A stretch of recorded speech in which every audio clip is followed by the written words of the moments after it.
Hello and welcome back to Dukascopy TV. I'm Natalie MacDonald. Now, last time we met, the Italian political landscape was in disarray as an inconclusive election result bore no clear majority leader. Roberto Falzoni is in the studio now to bring us up to speed. Roberto, thank you very much for coming in. Good morning, buongiorno, Natalie. Now, a lot has happened since we last spoke. Can you fill us in? Yes, let's say that, we have a new president, 87-year-old Napolitano former president. We have a new prime minister, Enrico Letta. We have a German-style grande coalizione. That's not bad after 2 months of Italian commedia all'italiana. So I think that it has been difficult, but we could work out, I say, kind of good solution for the Italian situation. In your opinion, Enrico Letta, the correct choice for Italian PM? Let's say probably it was the only choice that we could manage to get in today's situation.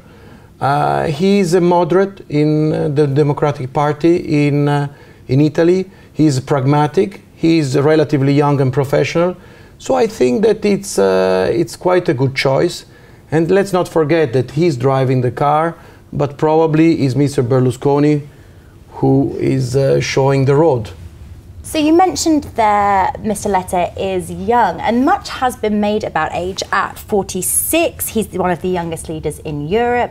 His cabinet is the youngest in Italian history, with an average age of 53. And let's not forget that all of this has been put in place by octogenarian President Napolitano, who himself is entering a second 7-year term. What problems could this cause? Let's say I would not put problems in terms of age or age difference in terms of the government. I think that Italy needs professional people, need expertise also. So I think that the mix in between some older people and younger people, it's a good mix. Of course, we need new blood, we need new energies, we need people that go beyond the confrontation that Italy has been living in the last 20 years, Mr. Berlusconi or against Mr. Berlusconi. I think that the situation deserves a lot of attention, a lot of energies. I think that we can cope with that, Italian, especially when things get very difficult, we come out with some kind of solution and we can get together and go to the next step. Of course, the situation is complicated. There are a lot of issues on the table.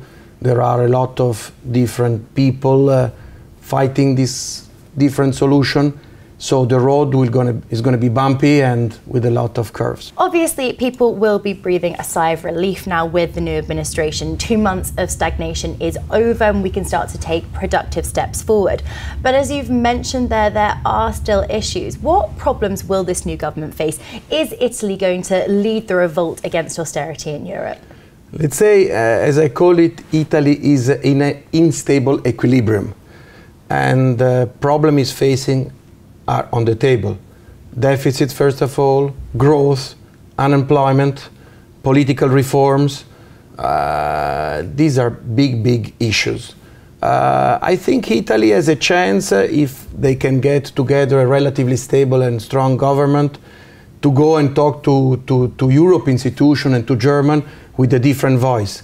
And as I was saying, don't forget Italy has a third world debt in terms of GDP and in nominal terms.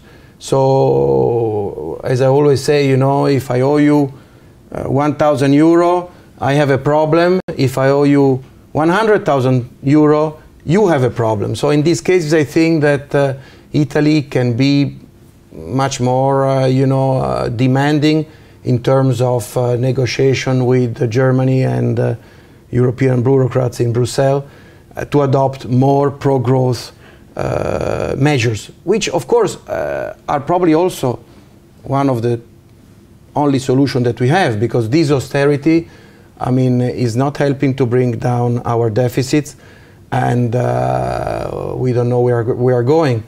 At the same time, let's not forget, we have German elections coming in September, so I doubt that today Mrs. Merkel can be very accommodative to these new, let's say, pro-growth and less austerity measures.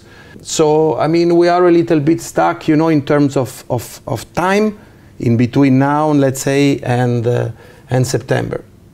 I think European Central Bank is still the solution for the time being, to have a more accommodative and maybe more quantitative easing measures, so to buy the necessary time to politics to get to some kind of solution. So it will be very interesting, let's say, spring and summer in Europe, and let's see what is the outcome.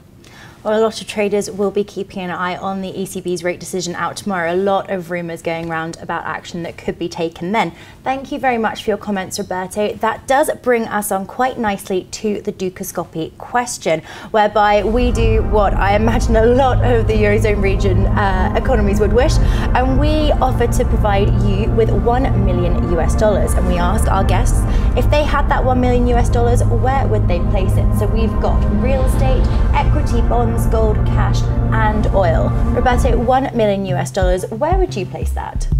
I would place that on gold on top. I mean, right now it's definitely much cheaper than 1 month ago. So if I see it with, let's say, 6 to 12 months view, that's definitely a place where I would put the $1 million.